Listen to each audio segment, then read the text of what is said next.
سرخط خبرها. ادامه تلاش ها برای کاهش تنش کابل و اسلام آباد. نخست وزیر مالزیا برای کاهش تنش ها میان دو طرف اعلام همکاری کرد. محترم رئیس الوزرا وویل چې تاوتریخوالی د هیڅ لوري په ګټه نه دی او باید له داسې اقداماتو څخه ډډه وشي چې د ترنګلتیاو د زیاتوالي لامل کیږي. نگرانی روسیه از احتمال برگشت امریکا به بگرام. کابلوف بازگشت امریکا به پایگاه بگرام را غیر قابل قبول دانست. و هشدار مقام‌های ایرانی به امریکا. قالیباف گفت که هیچ کشور حق تعیین التیماتوم برای ایران ندارد.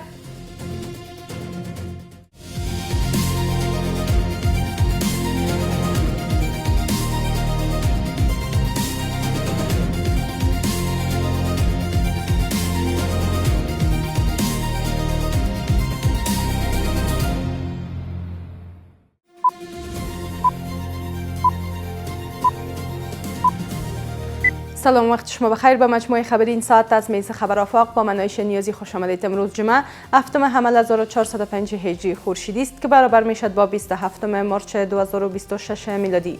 مشروع خبرها.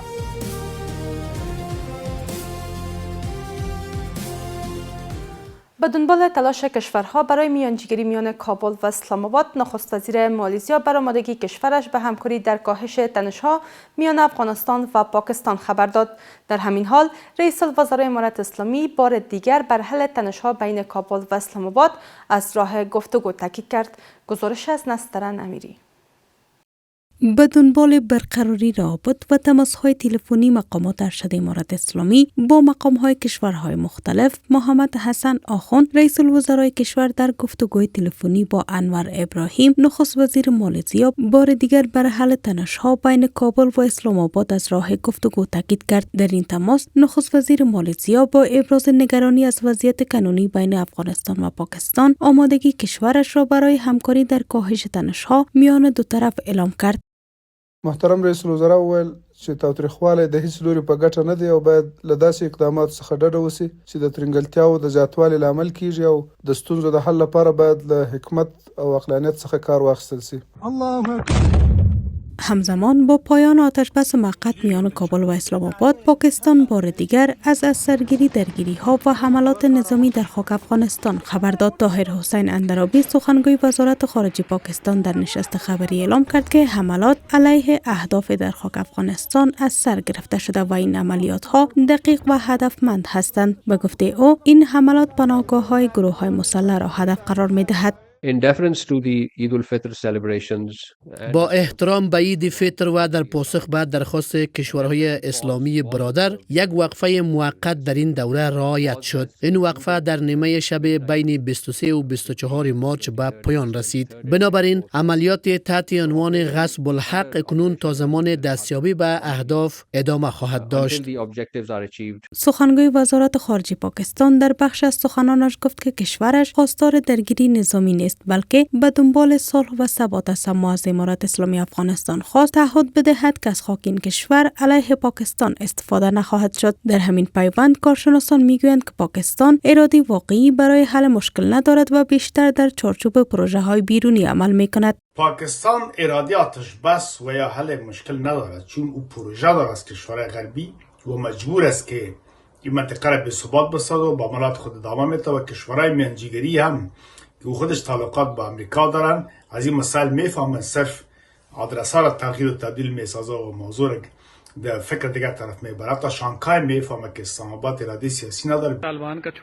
اما برخی دیگر از آگاهان باورمندند که درگیر شدن پاکستان در تحولات منطقه‌ای با ویژه در قبال ایران میتواند به طور موقت از شدت فشار این کشور بر افغانستان بکاهد، اما این کاهش تنش دوامدار نخواهد بود. با میانجیگری پاکستان در مسائل ایران و امریکا به نظر من توجه پاکستان شاید زیادتر به طرف ایران شود، زیرا در اونجا برای خود یک فرصت عظیمی تاریخی را میبینه و شاید کوشش کنه که در مسائل افغانستان خود کمتر آغشته سازه و میدانه که توجه پاکستانیان هم به طرف ایران معطوف کرده میتونه.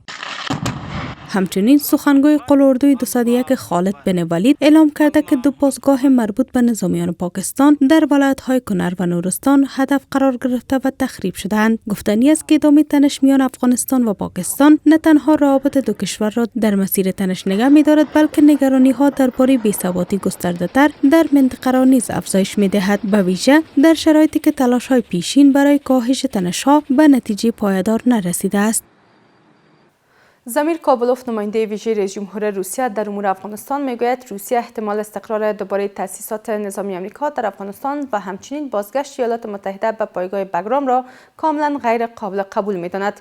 او گفت که دولت ترامپ پیوسته خواستار بازگرداندن پایگاه بگرام به آمریکا شده است. علیرضا بیگدلی، سفیر ایران در افغانستان، میگوید تهران به ناتو و آمریکا اجازه نداده است که از حریم هوایی‌اش برای حمله به افغانستان استفاده کنند و آمریکا و ناتو از کشورهای خاورمیانه به افغانستان حمله کردند.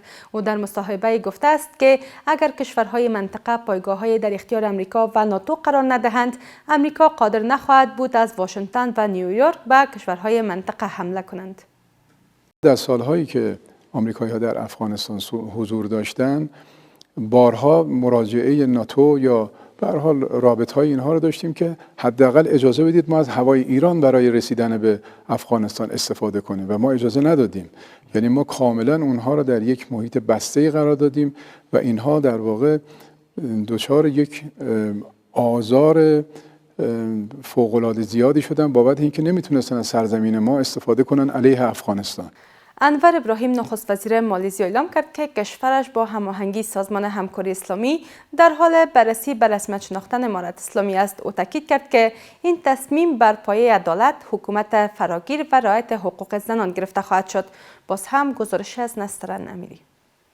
پس از بحث‌ها و درخواست‌های مکرر امارت اسلامی افغانستان برای به رسمیت شناسی از سوی جهان، نخست وزیر مالزی اعلام کرد که کشورش همچنان رویکرد محتاطانه اما فعال را در قبال این موضوع دنبال می‌کند. و در گفتگو با رئیس الوزراء امارت اسلامی، تحولات اخیر افغانستان و منطقه به ویژه مسئله ثبات سیاسی و روابط منطقه‌ای را مورد بررسی قرار داد. نخست وزیر مالزی تاکید کرد که هر گونه تصمیم درباره به رسمیت شناسی باید بر پایه اصول عدالت، فراگیری سیاسی و رعایت حقوق اساسی مردم افغانستان اتخاذ شود. او همچنین نقش سازمان همکاری اسلامی را در ایجاد اجماع میان کشورهای اسلامی مهم دانست و افزود که از تلاش‌های دیپلماتیک برای رسیدن به راه حل پایدار حمایت می‌کند. اگر این به رسمیت شناخته شود، این مسئله محقق شود، ممکن حکومت پاکستان تقاضای شبیه باشه که حکومت طالبان باید از هند دور باشند.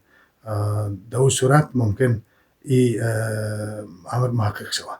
در غیر از او موضوعگیری مستقلانه مالزی جای گرفته نمیتونه. با این حال پرسش این است که نقش مالزی در روند به رسمیت شناسی حکومت فعلی افغانستان و میزان تاثیرگذاری آن در چارچوب سازمان همکاری اسلامی بر تصمیم گیری های جمعی درباره افغانستان چی است؟ در منطقه یک کشور بسیار مهم است.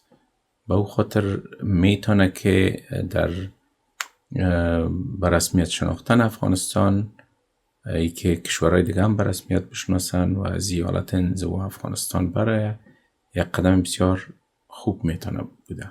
د مالیزیا اسلامي هیواد نه یوازې دا چې د اسلامي هیوادونو په منځ کې بلکې د اسلامي هیوادونو د همکارۍ په سازمان کې یو خاص موقف او مقام لري. که چیرې امارت اسلامي د مالیزیا هیواد لخوا په رسمیت وپېژندل شي، نو دا به په دیپلوماتیک ډګر کې د اسلامي امارت لپاره یوه لویه لاسته راوړنه وي. در حالی که مالزیا مسئله احتمال به رسمیت شناسی امارت اسلامی را بررسی می کند که پس از اقدام روسیه درباره به رسمیت شناسی امارت اسلامی، توجه ها بار دیگر بر رویکرد کشورهای منطقه در قبال کابل جلب شده است. این اقدام می تواند بر مواضع دیگر کشورها نیز تاثیر بگذارد و روند تعامل با امارت اسلامی را سرعت بخشد. اما آیا ممکن است کشورهای دیگر نیز اقدام مشابه روسیه در قبال افغانستان انجام دهند؟ و در خارج از کشور، در 27مین روز جنگ ایران و امریکا، محمد باقر قالیباف، رئیس مجلس ایران، تاکید کرد که تهران اجازه تداوم چرخه جنگ، آتش بس و جنگ را نخواهد داد. او گفت که هیچ کشوری نمیتواند برای ایران اولتیماتوم تعیین کند. گزارش از حضرت محمدی بیغش. در 28مین روز جنگ ایران و امریکا، ترامپ بار دیگر نسبت به آغاز مذاکرات با تهران خوشبین به نظر می رسد. رئیس جمهوری امریکا می گوید که بنا به درخواست دولت ایران، حمله به نیروگاه‌های برقی آن کشور را برای 10 روز دیگر به تعویق انداخته است و افزوده است که مذاکرات در حال انجام است و علیرغم اظهارات نادرست رسانه‌ها و دیگران به خوبی پیش می رود. بنا به درخواست دولت ایران، حمله به نیروگاه‌های برقی آن کشور را برای 10 روز دیگر به تعویق انداخته‌ام. این حمله را تا ساعت 8 دوشنبه شب 6 اپریل به وقت شرق امریکا به تعویق انداخته‌ام. مذاکرات در حال انجام است و علیرغم اظهارات نادرست رسانه‌ها و دیگران به خوبی پیش می‌رود.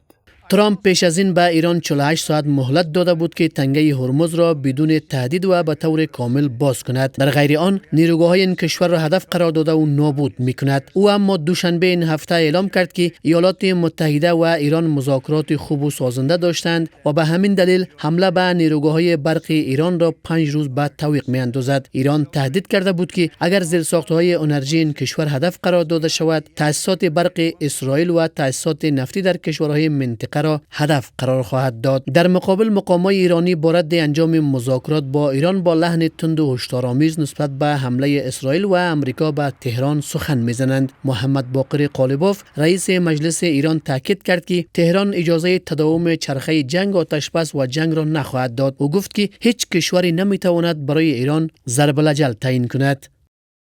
ایران اجازه نخواهد داد چرخه جنگ، آتش بس، جنگ یعنی یک دور باطل از جنگ و توقف موقت آن تداوم یابد و هیچ کشوری نمیتواند برای ایران و ایرانی‌ها التیماتوم تعیین کند.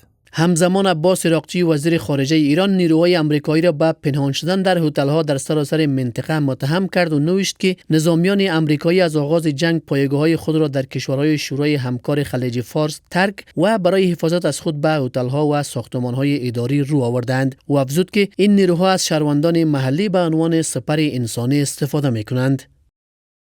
از آغاز این جنگ سربازان امریکایی از پایگاه‌های نظامی در کشورهای عضو شورای همکاری خلیج فارس گریختند تا در هتل‌ها و دفاتر پنهان شوند. آنها از شهروندان کشورهای عضو شورای همکاری خلیج فارس به عنوان سپر انسانی استفاده می‌کنند. هتل‌ها در ایالات متحده از رزرو افسرانی که ممکن است مشتریان را به خطر بیاندازند خودداری می‌کنند. هتل‌های کشورهای عضو شورای همکاری خلیج فارس نیز باید همین کار را انجام دهند.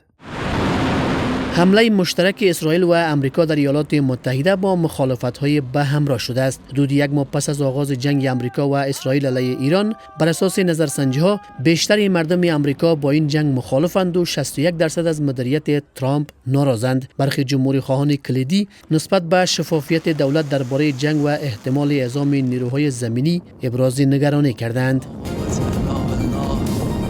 سپاسگزاری میکنم از همراهی شما. تا این دم به همین ترتیب رسیدیم به پایان مجموعه خبر این ساعت از میز خبر آفاق. تا دیدار بعد، خدا نگهدار.